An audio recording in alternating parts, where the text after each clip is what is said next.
Amin'ny anaran'ny gardien de la révolution no andraisako fitenenana eto. Mitodika mahitsy amin'ny ramatoa ministry ny fitsarana sy andriamatoa ministry ny angovo, ny miandraikitra ny jirama zany, ho anareo mianada. Ireo secteur roa ireo no secteur namprehitra ny afo teto Madagasikara tamin'ity tolona ity. Ary ao anatin'ireo no misy ny toeram-pamaharan'ny fahavalo-pirenena. De tsy iza zany fa ireo mafia sy ny oligarque. Ny teny teto zahay, république oligarchique no nisy teto Madagasikara ary mbola eo ny rantsana izay mamatsy sy mibaiko izany. Nisy antso nataon'ny député honorable Razanapierre teo, zay mino fa efa heninao hoe tandrema ianao madame la ministre, fa tsy faly ireo olona izay mahareny amin'ny fikasanao ny amin'ny fanadiovana ny lafin'ny fitsarana. Ny antso lazainy teo de hoe misy olona ozy izy nafarana avy any amin'ny faritany Majunga any, raha tsy diso aho, hanao zavatra hafahafa.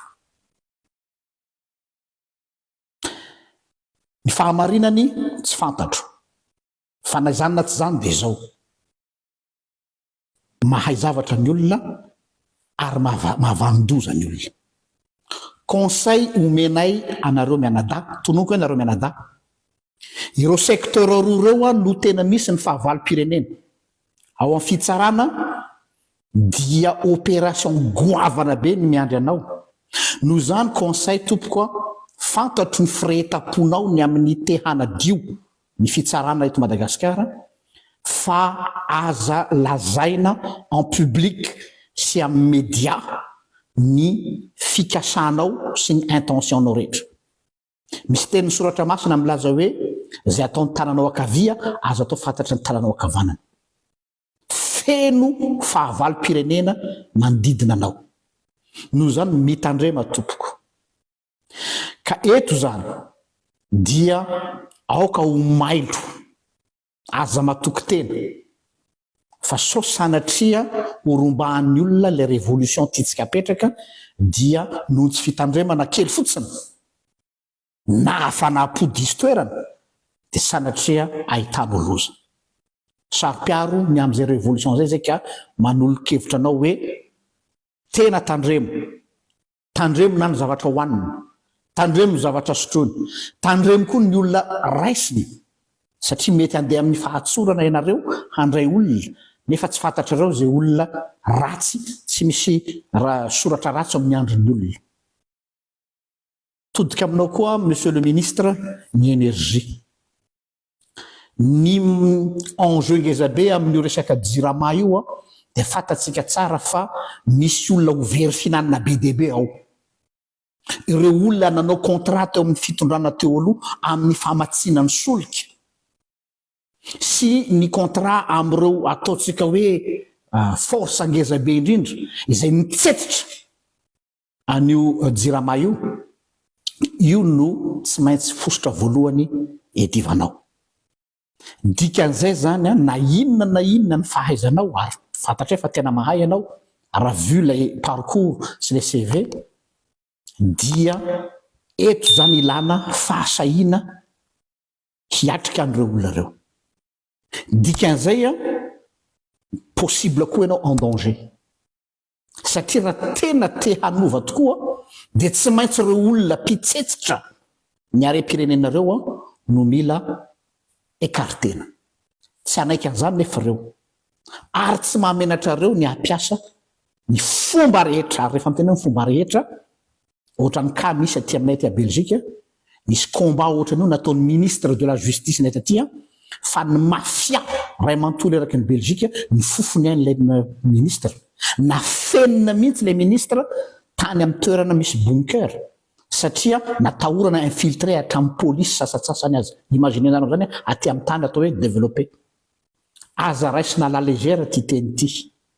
Fa hanao réforme anareo hanao refondation tsy maintsy misy olona very finananao ary le very finanana olona matanjaka izay tena manana ny heriny ka lavatanana hatrany amin'ny force dikan'izay a extrême vigilance no zany dia raha ohatra ka tena misy ny sakana mety ataon'ireo olona reo menace dia aza misalasala miteny eo amin'ny équipe rehetra ny gardien de la révolution mba hahafahana mitady ny fomba rehetra hiarovana anao sy hiarovantsika ny tolona aza miady rery tompoko aza mandeha amin'ny matikambo mialatsiny raha tena zany fa reharehanay nareo ary miandrandrana-nareo zahay vahoaka izay mahatonga ny hoe tsy maintsy ny vahoaka ray mantolo no hiaro anareo fa aza miantehitra amin'izay force eo ampelatananareo fotsiny any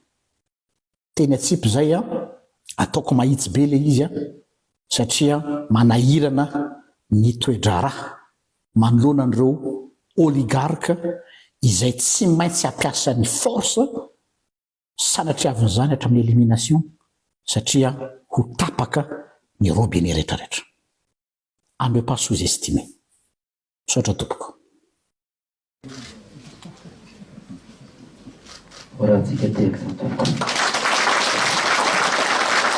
tsy falirosoerinay vo zay hitanareo any amin'ny Facebook hanohitra no etoandronanareo fa falirosoerinay moa izay fitahirin'ny tomboka sy mpanjakana nanankinana andraikitra izay mavesa-danja izay ho an'ny firenena malagasy ho antsika mpitsara ary hiankina ny aintsika rehetrarehetra donc tsy tonga eto akory avelo foana izay anaovany fasy fa tonga eto ametraka amin'izany atao hoe tany tandalana ady amin'ny kolikoly ary ihany koa misy adidy goavana dia fanadiovana ny firenena ny fanadiovana ny fitsarana ary ny fanadiovana ny ataontsika hoe ny fitantanan-drara na ny bonne gouvernance manomboka izao tolérance zéro ozy izy ny filohan'ny refondation tolérance zéro ozy izy ny pranitra ary za koa teniteny tolérance double zéro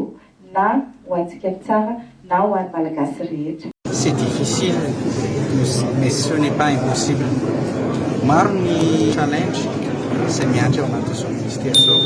Rehefa niresaka rehefa nitafako tamin'ny filohan'ny fanavaozana ny république Andriamatoa Prime Ministre avec un gouvernement dia nanomety ovia hoe marina fa tanora efa nisy manana traikefa ihany koa na teto toerana ny tany ivelany amin'ny fitantanana ny projet kiza tahaka an'izao matoa le andraikitra ny raisina efa fantatro fa tsy maintsy ho vita le izy tsy ho vitako rery nefa misy ireo mpiara-miasa misy ihany koa ireo zotry ireo ray aman-dreny izay marina fa hoe tsy misy hoe solution miracle fa anao izay fara herintsika izy ro volana ny fepitaona nomeny Andriamatoa filoha ahafahana manaprofo zany fa zakatsika tatara le mitantana an'ilay ministère misy projet misy tetikasa